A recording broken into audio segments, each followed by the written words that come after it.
بسم اللہ الرحمن الرحیم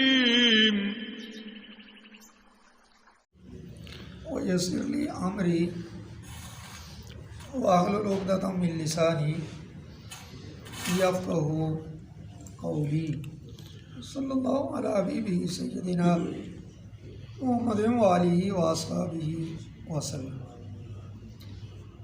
اللہ رب العزت کا لاکھ لاکھ شکر ہے جس کریم ذات نے ہمیں اس دنیا میں رہنے کے لیے زندگی کا ایک اور دن نصیب فرمایا۔ دعا ہے اللہ کریم گناہوں سے بچتے ہوئے اور اعمال صالح کرتے ہوئے اس دن کو گزارنے کی توفیق عطا فرمائے۔ پارہ نمبر 5 سورہ النساء آیت نمبر 58 کے اوپر ہم پہنچ چکے ہیں، جس کا آج ترجمہ پڑھنے اور سننے کی سعادت حاصل کرنے لگے ہیں۔ اس آیت کے اندر اللہ رب العزت نے مسلمانوں کو ایک بڑا ضروری حکم دیا ہے، اور دوسری بات جو اس آیت کے اندر بیان ہوئی ہے وہ کہ اگر زندگی میں ارد گرد ہمسایوں میں اپنے معاشرے میں کوئی ایسی بات ہو جائے، کوئی جھگڑا ہو جائے اور تم بطور فیصلہ کرنے کے لیے وہاں چلے جاؤ، تو فیصلہ جب کرنا ہے فیصلہ انصاف سے کرنا ہے۔ یہ بڑی خوبصورت بات اللہ پاک نے اس آیت کے اندر ارشاد فرمائی۔ ارشاد باری تعالیٰ ہے ان اللہ یأمرکم ان تؤدوا الامانات الی اہلہا وَإِذَا حَكَمْتُمْ بَيْنَ النَّاسِ أَن تَحْكُمُوا بِالْعَدْلِ إِنَّ اللَّهَ نِعِمَّ مَا يَعِظُكُمْ بِهِ إِنَّ اللَّهَ كَانَ سَمِيعًا بَصِيرًا۔ ان بے شک اللہ تعالیٰ کی ذات یأمر حکم فرماتا ہے، کم تمہیں، بے شک اللہ تعالیٰ تمہیں حکم دیتا ہے ان کے تو ادو لوٹا دو، ادا کر دو، سپرد کر دو، واپس کرو امانات، امانت کی جمع اور امانت ہر بندہ سمجھتا ہے امانت کیا ہے۔ امانات جو ہیں یہ واپس کرو، یہ اللہ حکم دے رہا ہے۔ امانتیں کس کو واپس کرنی ہیں؟ الی آلہا، جو ان کے اہل ہیں، یعنی جس کی جو امانت ہے وہ اس کے حوالے کرو، وہ اس کے سپرد کرو۔ علامہ قرطبی کہتے ہیں کہ یہ جو آیت ہے نا، قرآن کریم کی اہم ترین احکام میں سے یہ آیت موجود ہے۔ اس آیت میں دین اور شریعت کی تمام تفصیلات کو بند کر دیا گیا ہے، جن کو سمجھنے کی ضرورت ہے۔ اور یہ بات ذہن میں رکھیں کہ یہاں امانت سے مراد صرف یہ نہیں ہے جیسے ہم سمجھتے ہیں امانت میں نے ایک چیز کسی آدمی کو دی اور اس کو کہا کہ اور امانت میں آپ کو دے رہا ہوں، اس کو سنبھال کے رکھو، جب مجھے ضرورت ہوگی تو میں آپ سے واپس لے لوں گا۔ آپ اس کی حفاظت کرتے ہو، جب مجھے ضرورت ہوتی ہے تو آپ مجھے واپس کر دیتے ہو، اور اگر آپ اس میں کوئی رد و بدل کرتے ہو یا واپس نہیں کرتے تو اس کو کہتے ہیں خیانت کرنا، اور خیانت بہت بڑا گناہ ہے۔ اس آیت سے مراد صرف یہ نہیں ہے کہ جیسے چیز آپ نے کسی کے پاس رکھی وہ اسی طرح جوں کی توں واپس کر دی جائے، بلکہ اس کا مفہوم بہت وسیع ہے۔ عبادات مسلمانوں پر جو اللہ پاک نے فرض کی ہیں یہ بھی امانتیں ہیں۔ نماز امانت ہے، روزہ امانت ہے، حج امانت ہے، زکوٰۃ امانت ہے، ماں باپ کا ادب احترام امانت ہے، کہ ادب عبادت ہے نا، تو جو عبادت عمل ہوگا نا وہ امانت ہے۔ اس کا مطلب یہ ہوا کہ نماز اگر امانت ہے تو یہ کس کی امانت ہے؟ اللہ تعالیٰ کی امانت ہے۔ ہمیں یہ امانت واپس کرنی ہے۔ جب ہم نماز پڑھتے ہیں تو گویا ہم نے یہ امانت واپس کر دی، ہماری زندگی آگے بڑھ رہی ہے، نماز فجر ہمارے اوپر امانت کے طور پہ لازم ہوئی، ہم نے پڑھی الحمدللہ، یہ امانت لوٹا دی۔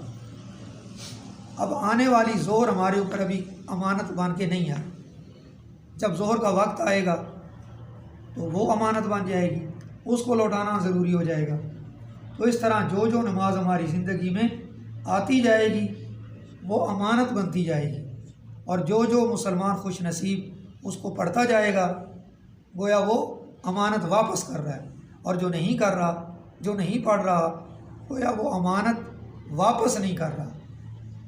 اسی طرح روزہ ہے، اسی طرح حج ہے، اسی طرح زکوٰۃ ہے، کہ اگر رکھتا ہے تو امانت واپس ہو رہی ہے۔ ایک تو یہ ہے کہ ان عبادات کو پورے اخلاص کے ساتھ، شرائط و قیود کے ساتھ، پابندی کے ساتھ ادا کرنا امانت کہلاتا ہے۔ اسی طرح اگر کسی کو اقتدار اور حکومت حاصل ہو جائے، کسی کو کوئی منصب حاصل ہو جائے، کسی کو کوئی طاقت مل جائے، تو اس وقت اس پر لازم ہے کہ وہ غریب اور امیر، طاقتور اور کمزور، ان کے درمیان مساوات قائم کرے۔ اگر ایسا نہیں کرے گا تو گویا یہ جو عہدہ اس کو ملا تھا، یہ جو منصب ملا تھا، یہ جو طاقت اس کو ملی، یہ جو حکومت اس کو ملی، یہ اللہ کی امانت ہے۔ اگر وہ امیر غریب میں فرق نہیں کر رہا، مساوات قائم، برابری نہیں کر رہا، تو گویا امانت میں خیانت کر رہا ہے۔ اسی طرح عدل کا ترازو جو ہے وہ تمام مخالف رجحانات کے باوجود برابر رکھنا۔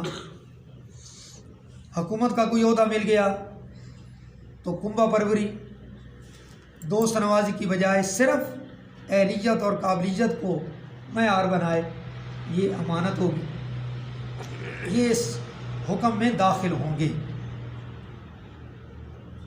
علامہ قرطبی یہاں تک کہتے ہیں کہ عام لوگوں کے علاوہ اس حکم کے خصوصی مخاطب جو لوگ ہیں نا، خاص طور پہ اللہ نے جن کو مخاطب کیا، ان اللہ یأمرکم، بے شک اللہ تمہیں حکم دیتا ہے، تو یہ خاص لوگ جو ہے نا یہ امراء اور حکام ہیں، یعنی جن کو اقتدار ملتا ہے یا جو لوگ امیر ہیں۔ اور پیارے کریم آقا علیہ الصلوۃ والسلام کا ایک ارشاد ہے، شاید آپ پہلی دفعہ یہ سارا سنیں۔ اگر آپ صلی اللہ علیہ وسلم کے اس ارشاد کو آپ پڑھیں، سنیں، تو پھر اس آیت کا ہر مسلمان مخاطب ہے، میں بھی، آپ سب بھی، جس نے کلمہ پڑھا لا الہ الا اللہ محمد الرسول اللہ، سب۔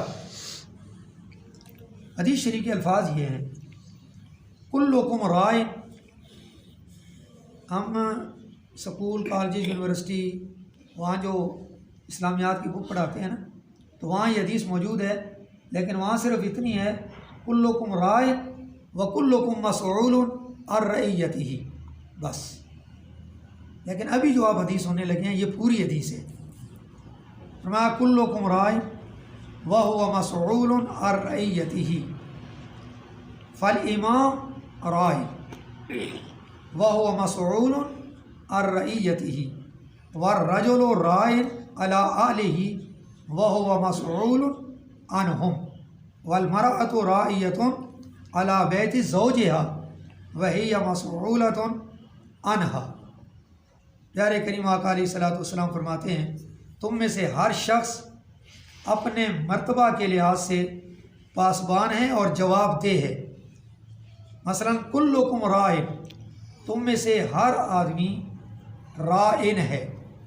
رائن کا مطلب پاسبان، محافظ، حفاظت کرنے والا، اور لغت میں اس کا معنی وہ جو بکریاں چرانے والا نہیں ہوتا آجڑی، چرواہا، کیونکہ اس نے بکریوں کی حفاظت کرنی ہوتی ہے اس لیے اس کو راعٍ بولتے ہیں۔ تو ساری بکریوں کی حفاظت کرنا اس کی ذمہ داری ہے، اور اگر کوئی ساری بکریوں میں سے کسی ایک بکری کو بھی نقصان ہو گیا تو اس کا وہ ذمہ دار ہے، اسی سے پوچھا جائے گا۔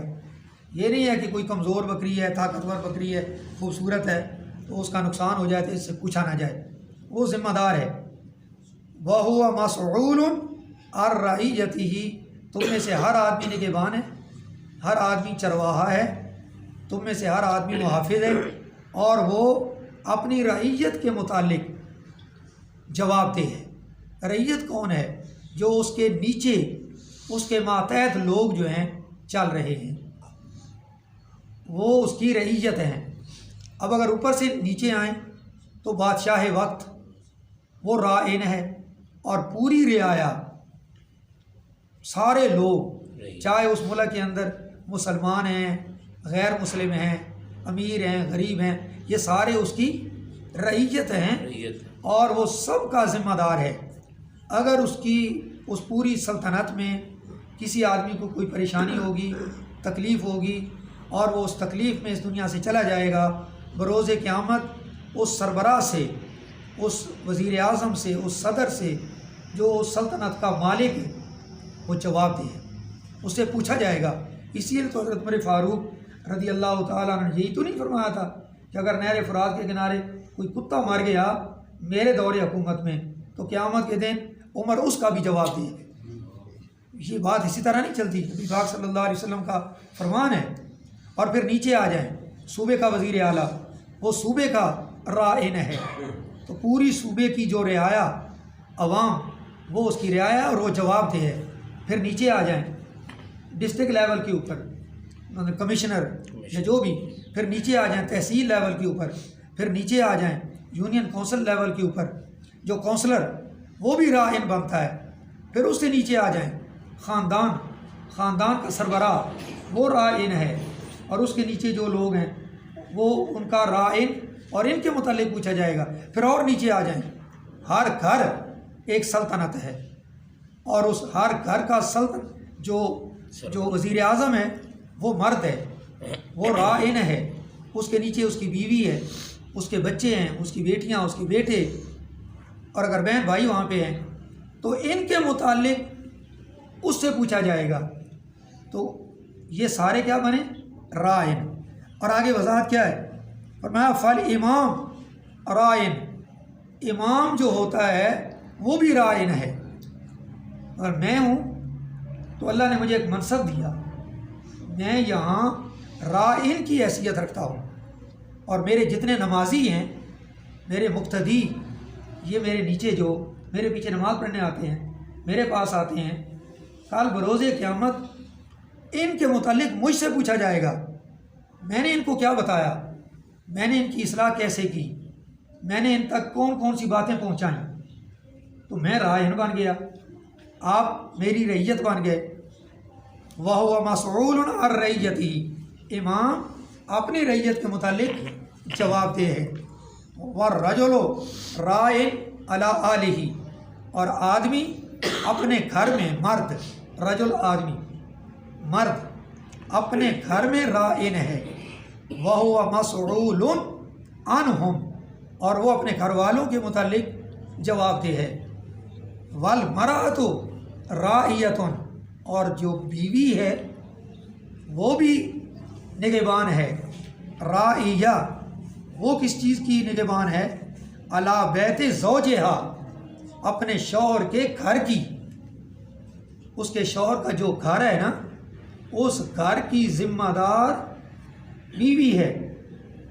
وَهِيَ مَسْئُولَةٌ عَنْهَا، بروز قیامت اس عورت سے بھی پوچھا جائے گا کہ جب تیرا شوہر گھر سے چلا جاتا تھا تو تو اس کے گھر کی محافظ ہوتی تھی، تو وہاں کیا کرتی تھی، اس کی جواب دہ عورت ہے۔ ان تؤدوا الامانات الی اہلھا، یہ پوری آیت کا ایک جملہ ابھی ہوا ہے۔ بے شک اللہ تعالیٰ تمہیں حکم دیتا ہے ان تؤدوا الامانات، کہ تم امانتیں واپس کر دو الی اہلہا، جو اس کے اہل ہیں۔ میں نے صرف ایک حدیث آپ کے سامنے رکھی ہے، چونکہ ٹائم ختم ہو رہا ہے، اس لیے اگلا جملہ جو ہے اسی آیت کا، آیت نمبر 58، تو انشاءاللہ بشرط زندگی اس کو میں کل آپ کے سامنے رکھوں گا، اس کا ترجمہ پڑھیں گے اور اس کو سمجھنے کی کوشش کریں گے۔ آج جس بات کی ہمیں سمجھ آئی ہے اور جو ہمارے علم میں اضافہ ہوا ہے وہ ہے امانت کے متعلق۔ تو کوئی آدمی اس سے باہر نہیں ہے، بڑا ہے، چھوٹا ہے، امیر ہے، غریب ہے، اللہ تعالیٰ نے ہر ایک کو راعٍ بنا رکھا ہے، تو وہ اپنی ذمہ داری ادا کرے، دوسروں کی طرف نہ دیکھے کہ دوسرا کیا کر رہا ہے، پہلے اپنے گریبان میں جھانکے، اپنے گھر میں دیکھے، اپنے ماتحت لوگوں کے ساتھ اس کا رویہ کیا ہے، کیا ان کے حقوق ادا کر رہا ہے۔ ان کے حقوق ادا کرنا گویا امانت لوٹانا ہے، کیونکہ یہ حقوق جو ہیں یہ اس کے اوپر امانت ہیں، ادا کرتا رہے گا، بیوی کے حقوق، بچوں کے حقوق، تو گویا امانت لوٹا رہا ہے، یہ کوئی احسان نہیں کر رہا، یہ تو اللہ کا حکم ہے، اللہ کے حکم پر عمل کر رہا ہے۔ اللہ پاک کی بارگاہ میں دعا ہے مالک کائنات ہم سب کو ان خوبصورت باتوں کو یاد رکھنے اور ان کے مطابق عمل کرنے کی توفیق عطا فرمائے، آمین ثم